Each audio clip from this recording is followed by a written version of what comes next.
Hi, first grader. Welcome to math. So today your learning target is I can persevere to solve problems about sets of data. So if you want to look on page 269, you can in your math workbook to help you. So it says Kelly asked 12 students if they like octopuses, whales, or sharks best. So the tally chart shows their responses. So it looks like we know that 3 people liked octopuses because each tally mark represents one person. And then it looks like whales, there's 7 people liked whales because that means since there's 7 tally marks, 7 people. And then sharks, 2 people like sharks. So now it asks us how many students would need to change their vote from whales to sharks to make sharks the favorite.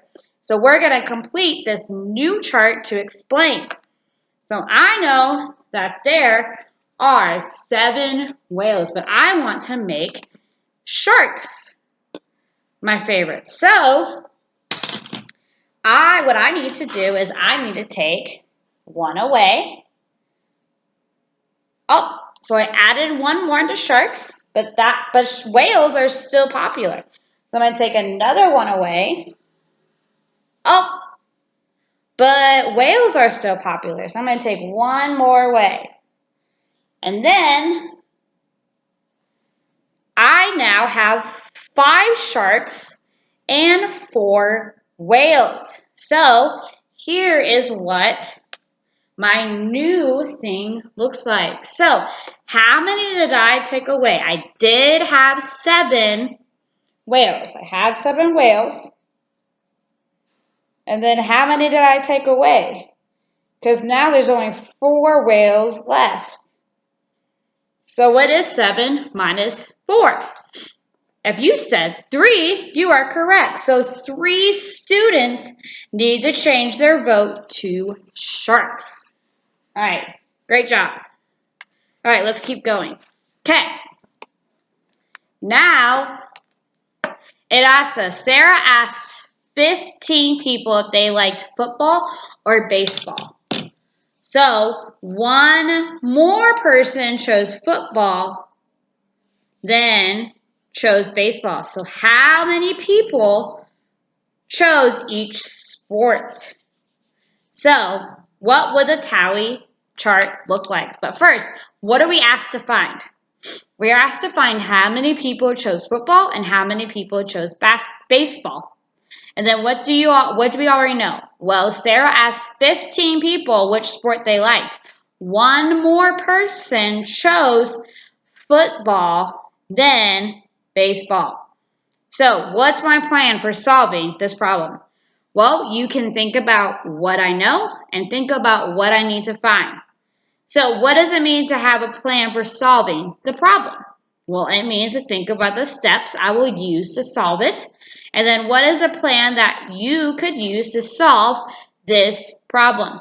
Well, I can think of all the addition facts that add to 15, and then I can check each fact to see if one add-in is 1 more than the other add-in. So let's think of different ways we know to add to 15. So we know that 7 plus 8 equals 15. We know that 9 plus 6 equals 15. And we know that 10 plus 5 equals 15. So, what are some addition facts that have a sum of 15? Well, we just did it. 7 plus 8, 9 plus 6, and 10 plus 5. So, are there any other pairs of add-ins that have a sum of 15? Well, yeah. Some are 11 plus 4 equals 15, and 12 plus 3 equals 15, all right? But we have to find out that 1 more person chose football than chose baseball. So 7 plus 8 equals 15, all right? So 15 So an 8, right, is 1 more than 7. So now if we made our tally chart, so if I said baseball, and then football, okay? So how many? So 8 people chose football. So ready? 1, 2, 3, 4, 5, 6, 7, 8. And then we know that 7 people chose baseball. 1, 2, 3, 4, 5, 6, 7. So what do you need to do to find out how many people chose football and how many people chose baseball? Well, we compare the add-ins in each pair until I find a pair where one add-in is more than the other add-in. So, all right. So are there any other possible answers? Well, no, because the other pairs of add-ins, the add-ins are more than one number apart. All right, so there you go. All right, so right after this, you are going to do a learning visual tool and then do some problems in your math workbook. If you have any questions, let me know.